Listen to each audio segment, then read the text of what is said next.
உலக அளவில் ஒரு சமூகத்தை, ஒரு இனத்தை எப்படி நசுக்கப்படுகிறது, அதை இஸ்ரேலுடைய தொடர்ச்சியாக இந்தியாவில் ஊடுருவுமா என்ற கேள்வியும் எழுகிறது.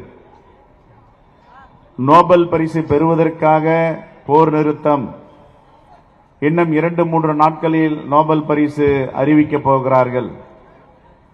அமெரிக்க ஏகாதிபத்திய நாடுகள் எல்லாம் இதில் ஏன் இவ்வளவு மும்முரமாக இருக்கின்றன?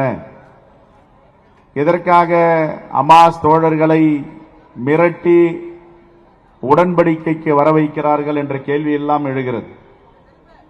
ஆனால் மகாத்மா காந்தியடிகளும் நேரு அவர்களும் 1948ஆம் ஆண்டு இந்த இஸ்ரேல் பாலஸ்தீன பிரச்சனை ஏற்படும் பொழுது மிகவும் தெளிவாக சொன்னார்கள், பிரிட்டிஷ் நிலம் எப்படி பிரிட்டிஷ்காரருக்கு சொந்தமோ, பிரெஞ்சு நிலம் எப்படி பிரெஞ்சுக்காரருக்கு சொந்தமோ, பாலஸ்தீன நிலம் பாலஸ்தீனர்களுக்கு சொந்தம் என்று 1948 பதிவுகளை செய்திருக்கிறார்கள்.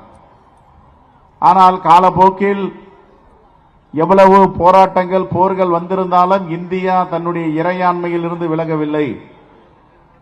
எல்லோரும் பாலஸ்தீனம் யாஷர் அரபாத் முதல் கொண்டு இன்று வரை வெளியுறவு கொள்கையில் மிகவும் தெளிவாக இருந்தது.